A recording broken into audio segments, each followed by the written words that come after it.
Hello, this is Morel Benard with the continuation of the story, Wuthering Heights, and we are gradually getting to the end of the story, Wuthering Heights. Last words were that I overheard no further distinguishable talk, but on looking round again, I perceived two such radiant countenances bent over the page of the accepted book, that I did not doubt the treaty had been ratified on both sides, and the enemies were thenceforth sworn allies. Okay, all right, so let me continue there, and that is talking about from Harrington and Catherine. And so let me begin. The work they studied was full of costly pictures, and those in their position had charm enough to keep them unmoved till Joseph came home. He, poor man, was perfectly aghast at the spectacle of Catherine seated on the same bench with Harrington, leaning her hand on his shoulder, and confounded at his favourite's endurance of her proximity. It affected him too deeply to allow an observation on the subject that night. His emotion was only revealed by the immense sighs he drew as he solemnly spread his large Bible on the table and overlaid it with dirty bank notes from his pocketbook, the produce of the day's transactions. At length, he summoned Harrington from his seat. "Take these into the master, lad," he said, "and bye there. It's gone up to my own rum. This holy's neither menseful nor seemly for us. We must side out and search another." "Come, Catherine," I said. "We must side out too. I've done my ironing. Are you ready to go?" "It is only 8 o'clock, she answered, rising unwillingly. "Harrington, I'll leave this book upon the chimney-piece, and I'll bring some more tomorrow." "Only books that you leave I shall take into the house," said Joseph, "and it be much if you find 'em again, so you may please yourself." Cathy threatened that his library should pay for hers, and smiling as she passed Harrington, went singing upstairs, lighter of heart, I venture to say, than ever she had been under that roof before, except perhaps during her earliest visits to Linton. The intimacy thus commenced grew rapidly, though it encountered temporary interruptions. Earnshaw was not to be civilized with a wish, and my young lady was no philosopher and no paragon of patience, but both their minds tending to the same point, one loving and desiring to esteem, and the other loving and desiring to be esteemed. They contrived in the end to reach it. You see, Mr. Lockwood, it was easy enough to win Mrs. Heathcliff's heart, but now I'm glad you did not try. The crown of all my wishes will be the union of those two. I shall envy no one on their wedding day. There won't be a happier woman than myself in England. On the morrow of that Monday, Earnshaw being still unable to follow his ordinary employments, and therefore remaining about the house, I speedily found it would be impracticable to retain my charge beside me as heretofore. She got up downstairs before me and out into the garden, where she had seen her cousin performing some easy work, and when I went to bid them come to breakfast, I saw she had persuaded him to clear a large space of ground from currant and gooseberry bushes, and they were busy planning together an importation of plants from the Grange. I was terrified at the devastation which had been accomplished in a brief half hour. The black currant trees were the apple of Joseph's eye, and she had just fixed her choice of a flower bed in the midst of them. "There, that will be all shown to the master," I exclaimed, "the minute it is discovered. And what excuse have you to offer for taking such liberties with the garden? We shall have a fine explosion on the head of it. See if we don't, Mr. Harrington.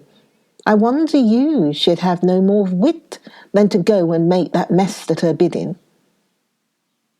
"I'd forgotten they were Joseph's," answered Earnshaw, rather puzzled. "But I'll tell him I did it." We always ate our meals with Mr. Heathcliff. I held the mistress's post in making tea and carving, so I was indispensable at table. Catherine usually sat by me, but today she stole nearer to Harrington, and I presently saw she would have no more discretion in her friendship than she had in her hostility. "Now, mind you don't talk with and notice your cousin too much," were my whispered instructions as we entered the room. "It will certainly annoy Mr. Heathcliff, and he'll be mad at you both." "I'm not going to," she answered. The minute after, she had sided to him and was sticking primroses in his plate of porridge.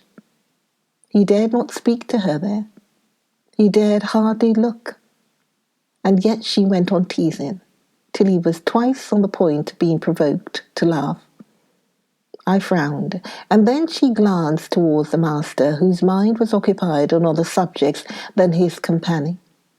As his countenance evinced, and she grew serious for an instant, scrutinizing him with deep gravity. Afterwards, she turned and recommenced her nonsense, and at last Harrington uttered a smothered laugh. Mr. Heathcliff started. His eye rapidly surveyed our faces. Catherine met it with her accustomed look of nervousness and yet defiance, which he abhorred. "It is well you are out of my reach," he exclaimed. "What fiend possesses you to stare back at me continually with those infernal eyes? Down with them, and don't remind me of your existence again. I thought I'd cured you of laughing." "It was me," muttered Harrington. "What do you say?" demanded the master. Harrington looked at his plate and did not repeat the confession. Mr. Heathcliff looked at him a bit, and then silently resumed his breakfast and his interrupted musing. He had nearly finished, and the two young people prudently shifted wider asunder, so I anticipated no further disturbance during that seating. When Joseph appeared at the door, revealing by his quivering lip and furious eyes that the outrage committed on his precious shrubs was detected. He must have seen Cathy and her cousin about the spot before he examined it, for while his jaws worked like those of a cow chewing its cud, and rendered his speech difficult to understand, he began. "I must have my wage, and I must go. I had aimed to thee where I saw for 460 year, and I thought I'd log my books up into the garret, and all my bits of stuff, and they should have kitchen to themselves for its sake of quietness. It was hard to give up my own heart's son, but I thought I could do that. But now she's taken my garden from me, and by the heart, master, I cannot stand it. You must bend to thy yoke, and ye will. I know used to it, and an old man doesn't suit yet, used to new bargains. I'd rather arm and bite my sup with a hammer in the road." "Now, idiot," interrupted Heathcliff, Cut it short. What's your grievance? I'll interfere in no quarrels between you and Nellie. She may thrust you into the coal hole for anything I care. It's not Nellie, answered Joseph.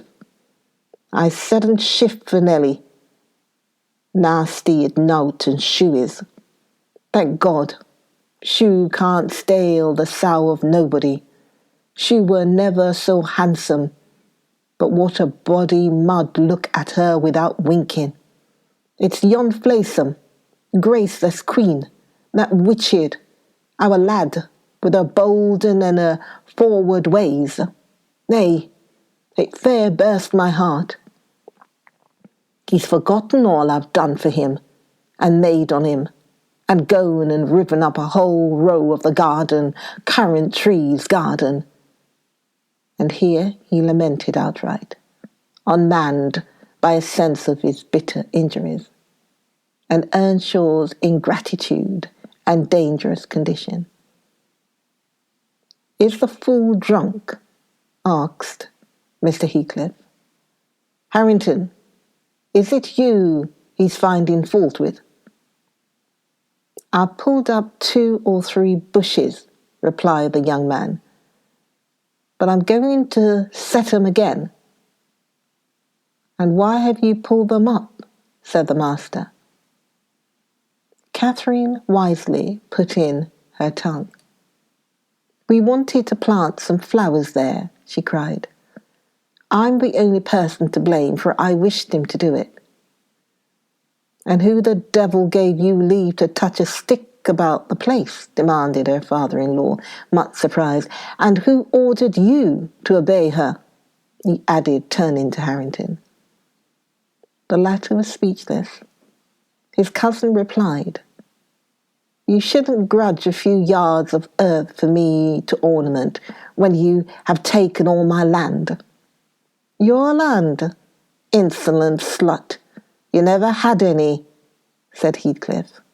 And my money, she continued, returning his angry glare, and meantime biting a piece of crust, the remnant of her breakfast. Silence, he exclaimed. Get gone, and be gone. And Harrington's land, and his money, pursued the reckless thing. Harrington and I are friends now, and I shall tell him all about you. The master seemed confounded a moment. He grew pale and rose up, eyeing her all the while with an expression of mortal hate. If you strike me, Harrington will strike you, she said, so you may as well sit down. If Harrington does not turn you out of the room, I'll strike him to hell, thundered Heathcliff. Damnable witch, dare you pretend to rouse him against me? Off with her, do you hear? Fling her into the kitchen, and I'll kill her, Elendine, if you let her come into my sight again. Harrington tried under his breath to persuade her to go. Drag her away, he cried savagely. Are you staying to talk? And he approached to execute his own demand. He'll not obey you, wicked man, any more, said Catherine, and he'll soon detest you as much as I do. Whist, whist, muttered the young man reproachfully.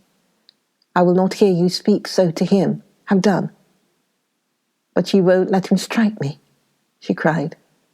Come then, he whispered earnestly. It was too late. Heathcliff had caught hold of her. Now, you go, he said to Earnshaw. Accursed witch! This time she has provoked me when I could not bear it, and I'll make her repent it for her. He had his hand in her hair.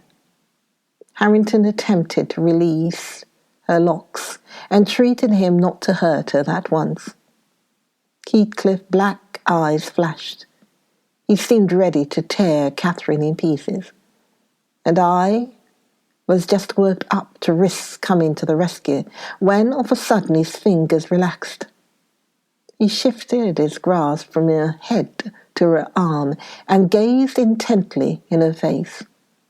Then he drew his hand over his eyes, stood a moment to collect himself apparently, and turning anew to Catherine, said with assumed calmness, "You must learn to avoid putting me in a passion, or I shall really murder you sometime.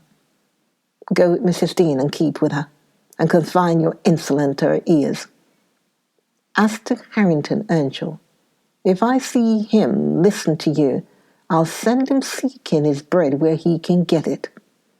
Your love will make him an outcast and a beggar. Nellie, take her, and leave me. All of you, leave me."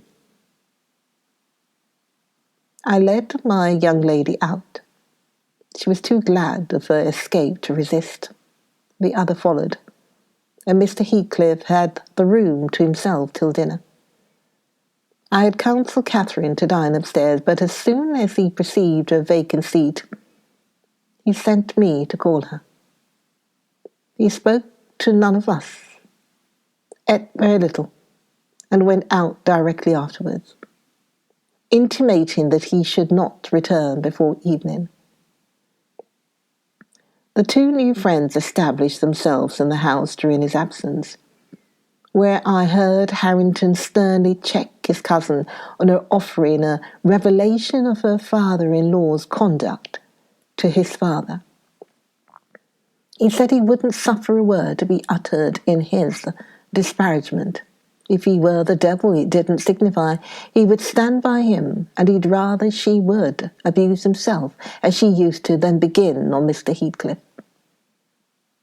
Catherine was waxing cross at this, but he found means to make her hold her tongue, by asking how she would like him to speak ill of her father. Then she comprehended that Earnshaw took the master's reputation home to himself, and was attached by ties stronger than reason could break, chains forged by habit, which it would be cruel to attempt to loosen. She showed a good heart thenceforth in avoiding both complaints and expressions of antipathy concerning Heathcliff, and confessed to me a sorrow that she had endeavoured to raise a bad spirit between him and Harrington. Indeed, I don't believe she has ever breathed a syllable in the latter's hearing against her oppressor since. When the slight disagreement was over, they were friends again, and as busy as possible in their several occupations of pupil and teacher. I came in to sit with them after I had done my work, and I felt so soothed and comforted to watch them that I did not notice how time got on. You know, they both appeared in a measure my children. I had long been proud of one, and now I was sure the other would be a source of equal satisfaction. His honest, warm, and intelligent nature shook off rapidly the clouds of ignorance and degradation in which it had been bred. And Catherine's sincere commendations acted as a spur to his industry. His brightening mind brightened his features, and added spirit and nobility to their aspect. I could hardly fancy it the same individual I had beheld on the day I discovered my little lady at Wuthering Heights, after her expedition to the crags. While I admired and they laboured, dusk drew on, and with it returned the master. He came upon us quite unexpectedly, entering by the front way, and had a full view of the whole three ere we could raise our heads to glance at him. Well, I reflected, there was never a pleasanter or more harmless sight, and it will be a burning shame to scold them. The red firelight glowed on their two bonny heads and revealed their faces animated with the eager interest of children. For though he was 23 and she was 18, each had so much of novelty to feel and learn that neither experienced nor evinced the sentiments of sober disenchantment maturity. They lifted their eyes together to encounter Mr. Heathcliff, Perhaps you have never remarked that their eyes are precisely similar, and they are those of Catherine Earnshaw. The present Catherine has no other likeness to her, except a breadth of forehead, and a certain arch of the nostril that makes her appear rather haughty, whether she will or not. With Harrington, the resemblance is carried farther. It is singular at all times. Then it was particularly striking because his senses were alert and his mental faculties wakened to unwonted activity. I suppose this resemblance disarmed Mr. Heathcliff. He walked to the heart in evident agitation, but it quickly subsided as he looked at the young man, or I should say, altered its character, for it was there yet. He took the book from his hand and glanced at the open page, then returned it without any observation, merely singing or signing Catherine away. Her companion lingered very little behind her, and I was about to depart also, but he bid me sit still. "It is a poor conclusion, is it not?" he observed, having brooded a while on the scene he had just witnessed. "An absurd termination to my violent exertions. I get levers and mattocks to demolish the two houses, and train myself to be capable of working like Hercules. And when everything is ready and in my power, I find the will to lift a slate of either roof has vanished. My own old enemies have not beaten me. Now would be the precise time to revenge myself on their representatives. I could do it, and none could hinder me. But where is the use? I don't care for striking. I can't take the trouble to raise my hand. That sounds as if I had been labouring the whole time only to exhibit a fine trait of magnanimity. It is far from being the case. I've lost the faculty of enjoying their destruction, and I am too idle to destroy for nothing. Nellie, there's a strange change approaching. I'm in its shadow at present. I take so little interest in my daily life that I hardly remember to eat and drink. Those two who have left the room are the only objects which retain a distinct material appearance to me, and that appearance causes me pain, amounting to agony. About her I won't speak, and I don't desire to think, but I earnestly wish she were invisible. Her presence invokes only maddening sensations. He moves me differently, and yet, if I could do it without seeming insane, I'd never see him again. You'll perhaps think me rather inclined to become so, he added, making an effort to smile, if I tried to describe the 1,000 forms of past associations and ideas he awakens or embodies. But you'll not talk of what I tell you, and my mind is so eternally secluded in itself, it is tempting at last to turn it out to another. 5 minutes ago, Harrington seemed a personification of my youth, not a human being. I felt to him in such a variety of ways that it would have been impossible to have accosted him rationally. In the first place, his startling likeness to Catherine connected him fearfully with her.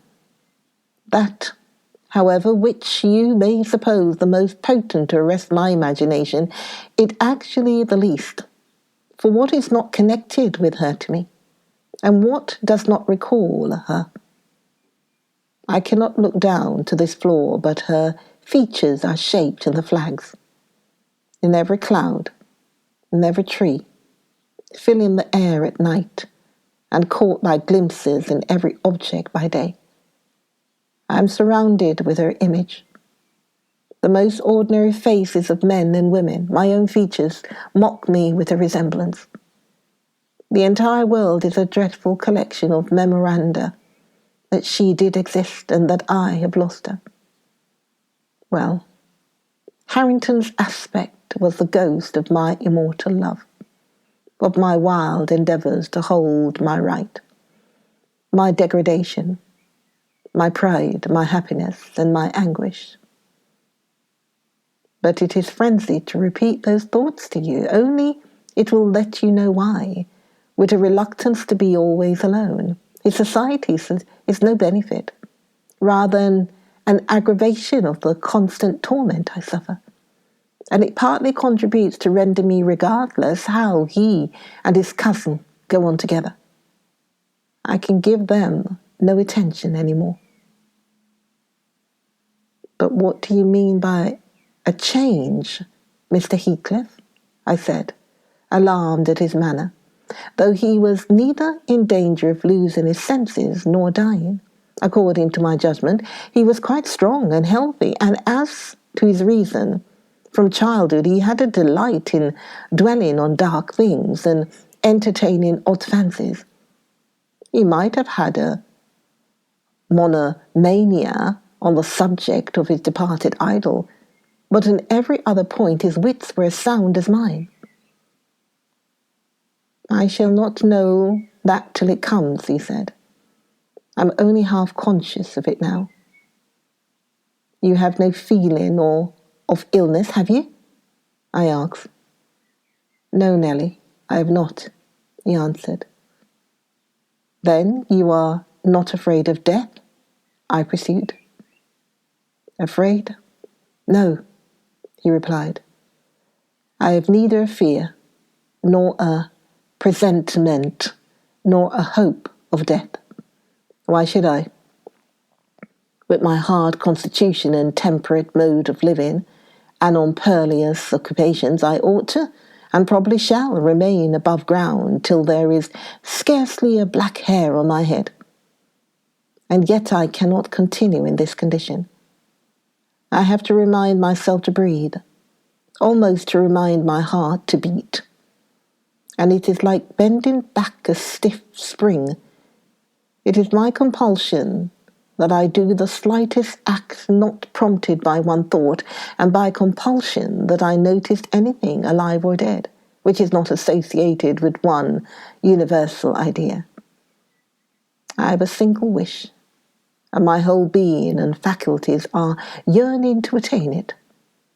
They have yearned towards it so long, and so unwaveringly, that I am convinced it will be reached, and soon, because it has devoured my existence. I am swallowed up in the anticipation of its fulfillment. My confessions have not relieved me, but they may account for some otherwise unaccountable phases of humour which I show. Oh God, it is a long fight. I wish it were over. Join me, Morel Benard, for the next video, the next episode of Wuthering Heights. Join me, Morel Benard, and we are slowly getting to the end of Wuthering Heights. Join me for the next video of Wuthering Heights. I'll see you then, real soon. Bye for now. Bye.